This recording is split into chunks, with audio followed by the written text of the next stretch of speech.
Good afternoon. I'm Ethan Moy with Coach B as part of another episode, a special episode of Coach B Weekly, because we've done two now this week. But we have to do a second one because, it's tournament time on Monday, and, we're pretty excited about that. I don't really have an icebreaker for you, so that's kind of, how I usually throw you off with an icebreaker. Oh, sure. I don't have one for you today, Okay. so this is how I'm throwing you off, by going right into the meat and potatoes of the questioning here. Cool. So we start off with last night's game, an exciting game, a win over St. Francis, PA to close the regular season, 66-53, finished 16-2 in the NEC. This game, kind of opposite of what happened on Monday at Sacred Heart, where you started off slow against the Pioneers, started off hot against the Red Flash, 11-0 run to start the game, never really looked back from there. Was that really because of a different opening energy to start the game, or more execution? I would say, there was probably a combination of both of those. Mm-hmm. When we won on Saturday at Wagner, that, clinched the first seed, and obviously with social media and, everything else, it was pretty out there. Yeah. You don't want to ever block your student athletes from the joy of seeing what they had accomplished at that point in the season with still a couple of games left to go. Right. So it was a hard balance there of enjoying and being joyful for the reward of what we worked for, but then getting back up and finishing the road trip. Right. Not to take anything away from Sacred Heart. They came out and they were very fired up to go and play that game, and they played strong. Yeah. They were very tough. So I give them a lot of credit. I give Coach Minetti a lot of credit, and the staff for finishing up strong like that and going after us like they did, and they outplayed us and they beat us. Yeah. We had to learn from it. Yeah. And I think that was the biggest thing, is that as much as a coach, I've been there many times as far as going into games and the mindset of the next game, and every game is valuable. And we do a good job of that most of the time when it comes to player-driven mentality. But maybe we lacked a little bit there going out there and having that same edge and hunger to go out there and play the game as much as maybe we had in the past. Whatever the case was, whatever balance it was between, Sacred Heart being, great and working hard and outworking us, or us being, obviously coming off of that, that high of, solidifying the one seed. The opportunity was there to learn from it. And it's, real easy to say, I know how to handle winning and losing. You know how you can learn from a loss, learn from a win. Yeah. Right. We talk about it all the time, about winning and losing. You got to be able to handle it. Well, then when the moment's there, now you really got to do it. And it's easy to say, we say, when I have to, handle a loss, I'll be great, we'll be great. And then you're in the moment. How do you really handle it? And we had to go back to the video, and we had to go back and work at, watching the video and making sure that the video was, was helping us like it always has, and to be honest with ourselves in that video session and go forward with grace. And, that's what we had to do, and that's what, that was our focus coming away from Monday, is that we can't let this bring us down. And even though we have that one seed, we got to continue to play and finish the race here. Any less passion is going to be bad for us. Yeah. We can't feel like we go out to the court and this game doesn't mean anything. They all mean everything, and we want to go out there and get better. The only way you're getting better is getting tougher and challenging yourself. So that was a big challenge coming away from Monday, and I think that was the big difference. Last night is that, we learned from our mistakes on Monday, and we knew that St. Francis of PA was going to come out there and want us and not quit. And plus they had the third seed to play for, too. Yes, of course. I mean, we knew that at this time of year, I don't really look at standings. I didn't even know what their situation was, but we knew they were going to come out ready to play and go after it. I mean, they're well coached, and we had to be good. Yeah. So we just learned from Monday night and took whatever we could with our mistakes that we can control, and we went out there and fix some things. Right. And then offensively, you hit 13 threes in the wins, tying the single game record that's been set 3 times previously. Obviously, those shots came because of how St. Francis plays their zone, really packing the paint and letting there be some opportunities from outside there. Would you grade your team shot selection last night as give them a passing grade in that regard? I wouldn't say we failed. I would say that there's room for improvement. Yeah. There's things that we got to do better. But I saw some really good things. I really did. I saw some really good things, even some things where we missed a shot, but we created a real good look. And, so shot selection-wise, I thought our shot selection was pretty strong. Just, passing, catching, pace, understanding, the defense and where we needed to attack it. We made some mistakes in that points, but I thought there was some improvement out there, and definitely in the effort category to the willingness to go out there and continue to handle a bad moment and then continue to take a good shot the next time down the floor. I thought that was good. There's a fine balance there, when a team is doing what they were doing to us, which was really crunching the inside.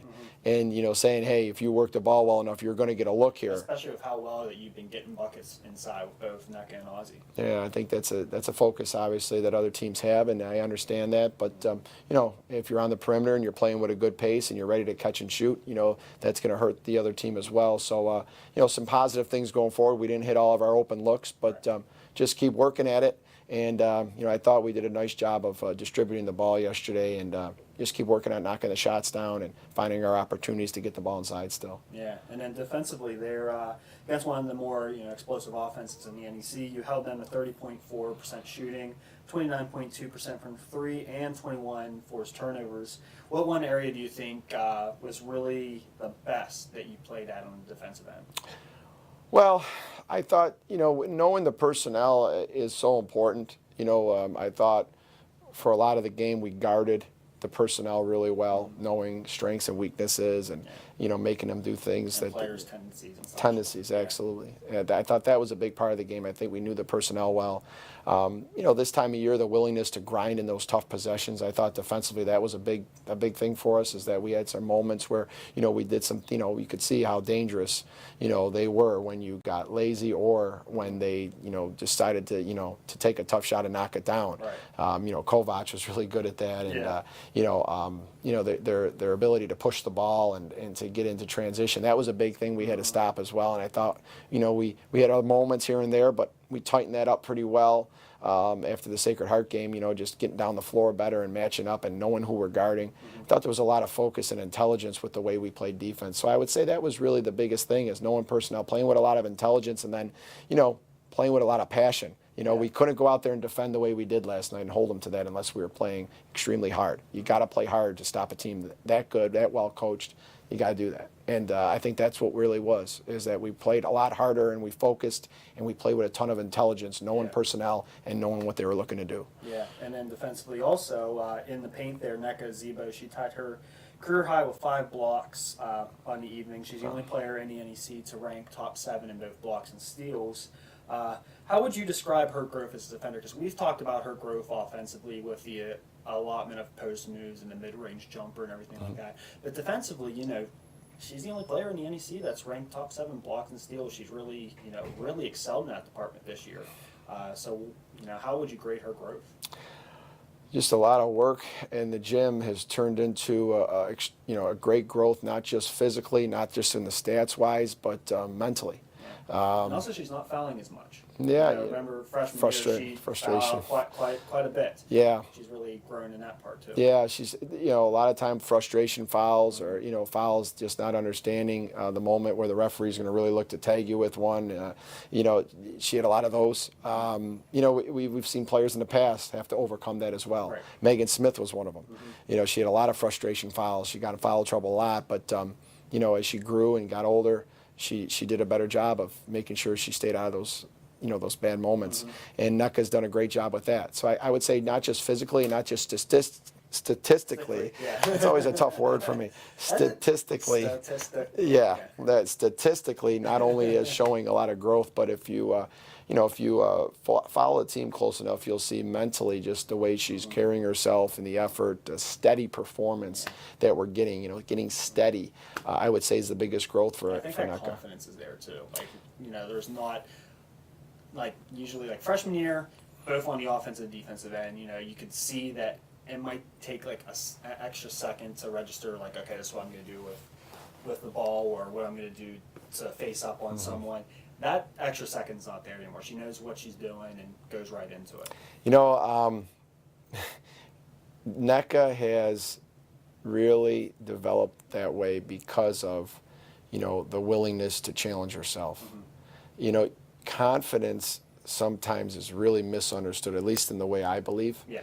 And what I've learned over the years as a coach and other aspects of life as well. You know, you don't go out and just be confident because people say that that's going to work for you. Right. You have to prepare. If you do the work, you can go into situations, circumstances with confidence. That is a very important part of NECA's growth. Yeah. And that's been a very important part of our team's growth, Yeah. is that you go out there and you're confident because you've prepared well. If you have that confidence, it's real then. It's real confidence to say, we prepared for this moment, we're going out there and we're going to handle this moment with hands wide open and a full heart because we work hard to prepare for this. That is what confidence is made of in our world. So with her preparation daily and her work ethic and practice getting better and better every day, I think that's the result you're seeing with NECA Zebo. I think that's the result you're seeing with a lot of players that have been improving, not just this year, but over the course of their careers. That's what I attribute that to. So if we're teaching them something really well, confidence is not just something that you say you have. You earn it. Yep, absolutely. And then before we get into the fan questions, I have one more here. Esther Castillo, she started in place of Nia Adams, who's under the weather last night. And she contributed 3 trays to that 13 three-pointer parade. How do you think she did in that new role, that being her first career start? I thought she did well. You know, Esther just a week ago was battling a really bad illness. She missed the game against Wagner. She missed a bunch of days in a row to a practice. You know, I see her bounce back in practice and go right into it. Esther's learning. She's really learning, and I'm really happy to see her come back and be tough like this and come back in and accept the role of what she had to do. And any freshman that comes in is always, you know, the freshmen that want to play Division I basketball is excited to be a part of things and to work hard and to get in there. But then, you know, it sets in, you know, the tight schedule, the hard work in the gym, you know, the injuries, the treatment, the you know, the conditioning. Yep. It all starts setting in. Boy, I really wanted this, but this is a lot. To see freshmen come into our routines and our system here, and you know, we're not just developing, you know, basketball, we're developing, you know, people. Yeah. She's handled it really well, and I think a lot of things all come through humility, and Esther has been a very humble student athlete, and you know, if anybody's going to be able to handle a moment, it's going to be someone that's humble and appreciates the opportunity. And I think that she showed how grateful she was by going out there and playing as hard as she did yesterday. Yeah, absolutely she did. I got one fan question here. It's from Zach. He asked, it's a long question here. Okay. It's actually a two-parter. Two parts, okay. Is it difficult for the coaching staff and student athletes to develop that close bond each year that you have on and off the court with all the international athletes you have and the language barriers that come with that? And then what do you do also to reduce the language barriers to be successful as a team? Wow, okay, so that's a big two-parter. Okay, so Zach, Yes. It's a great question. And no, it's not difficult. You know, our culture it's not difficult to get to know and to dive in and have a great relationship when, you know, it's more than basketball for us. You know, when someone comes here to be a part of this program, they're very well aware of, you know, beyond basketball, what this program is about when it comes to our service off the court, our charity work, our commitment to the community, commitment to the children, you know, the children at the hospital or that come to our free clinics, classroom, our academic side of things where, you know, we're sitting down with coaching staff members like Coach Marita and, you know, obviously more than basketball. And I think that's really what's really important about it is, you know, the things I'm mentioning, the off-the-court stuff, the community service, the academic side of things, the team meals, you know, the travel we do, the trips we take. There's so much more than basketball there, and that's life. You know, you have something that you're passionate about, but you can't lose it bringing out the best of you. And so that's really what we care about. And it's not hard to develop those relationships when, you know, it's real, and it's real relationships, real caring, not just this is a business and this is a business. That to me will never be the way things are Right. when it comes to Division I basketball here at this program. It's not just a business. It's not a business. It's a family. It's an opportunity to share a great experience together, and time goes by fast when you're doing that. So it's not hard. It's hard if you don't care about those things. Right. It's hard when you really don't know people. It definitely is hard then with players coming from all over the world. But that's not the case here. So we really enjoy each other immediately because that connection is further than basketball. Right. The second part of that question was what do you do to reduce the language barriers to be successful as a team? we have so many different languages on our team over the past years.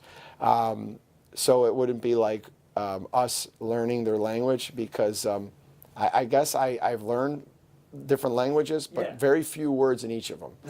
So everybody says how many languages you speak. I'm saying maybe 10, but I'm gonna say, what's a minimum word count to say that you know a language, right? yeah, I mean, I might know like 4 words in Japanese. So like I said, I know maybe 10 languages, but equally few words in each of them. You know, it's something that you need a lot of support for. Yeah. You know, when Hanukkah came from Japan or Laura from Spain, I remember going back in the years, Ashley came to the States for a couple of years, so she got Yeah. the English. That helped because I would have been really reaching out to my uncles and stuff for Italian.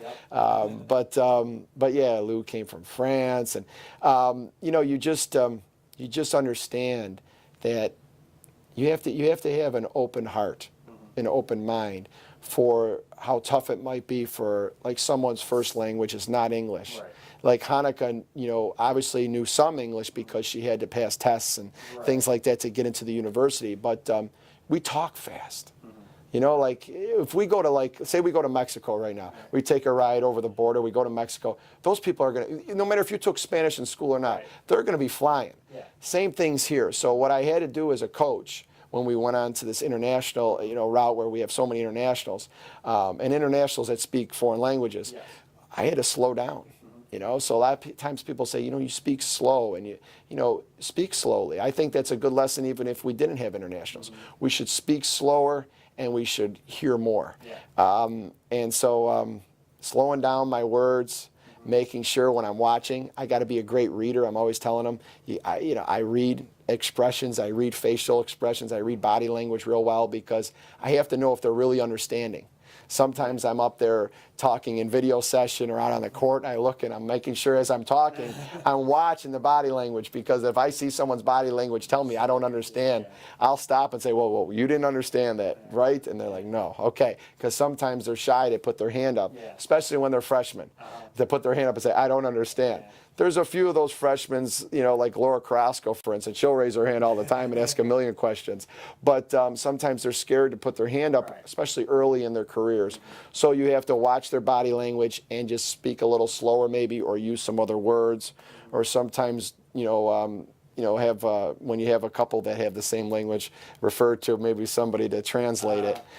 That's come into play very rarely, but it has. Those are the real ways that you make that relationship again with the communication healthy. Slow it down, watch body language, make sure you're reading them, make sure they know they're confident to raise their hand and ask a question.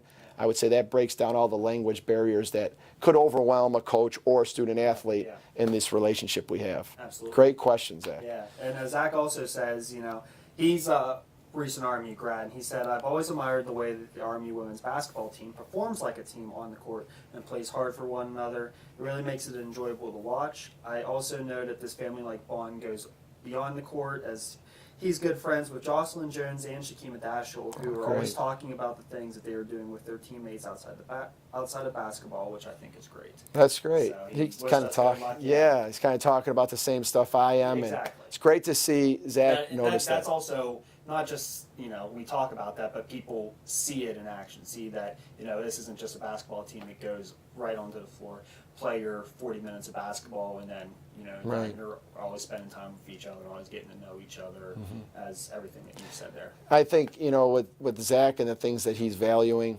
I think he's a great fan. Yeah. And I think those are the kind of fans that we love to have come out, are the ones that appreciate the culture of this program, and appreciate the hard work, and you know, it's very rewarding when you hear that kind of stuff, to see people noticing, you know, how much this team is out there in a true servanthood to serve each other every day and put the others in front of themselves. That's really great to hear from Zach. So thank you, Zach. Lastly here, you got FDU. They're the ones that won the 8th seed last night. You got them on Monday at 7 o'clock for the NEC Tournament quarterfinals. It's tournament time, one and done type scenario now. Third time that you played FDU this season, obviously, keep on advancing, you're going to see a team for the third time. So seeing a team for the third time there, how more difficult is it to, you know, prepare for them in that sense, because you know, what might have worked in game 1 may not work in game 3 because they'll be ready for it. So it's like a chess match in that regard. Absolutely. I don't know if it becomes more difficult, but you definitely have to take each game individually. Yeah. The worst thing you could do is to just feel like the next game is going to be the same as the last or the one before. Every game has a different identity. Right. And, you know, teams change with things not just X's and O's wise, but the way that they're performing. Players have moved up and down when it comes to rotations, different things they're doing. So you got to be very sharp, and you got to work very hard. I know FDU, Coach Sinella and his staff, he's got a strong coaching staff there, and himself as a head coach, they work very hard, and I know that they always come ready and prepared. So you know, that's the beauty of it. You know, like you said, one and done type of situation. Your motivation, at least the way that, again, I always preface, this is how I feel, and this is how our program values things, that we're not in fear of losing. You know, a lot of people would say, well, you don't want to lose, you got to be afraid of losing. It's not fear of losing. It's easy to say, again, to have that mentality, but you got to live this lifestyle. It's not a secret. There's a lot of sacrifice to that kind of mentality when you're staring at a situation that could be what some people mean being, you know, tragic or terrible. You got to stay in faith of what you're doing. Yeah. You stay in faith of who you are and your work ethic, and that you're going to work hard as a coaching staff. You're going to work hard as a student athlete. Everybody's going to serve each other still. We're all going to still put others in front of ourselves. Stay serving others and putting others in front of ourselves. You know, stay on that path. I'm always telling them there is a light at that end of that path that we're on. You got to stay on the path, though, and continue to do the things that we've done to grow. Don't deviate at this point. So, I mean, those are all general philosophies of what I feel in my heart that is going to continue to help these guys grow. And that's the big thing, is that players have to stay driven towards that mentality and not deviate. Just continue to, this is the next game. We know how we handle it. We know our routines to go into the game as a coaching staff, as trainers, and as players. And they all have to stay on that path as this is what we do. This is how we do it. Don't change what we do. Make it better.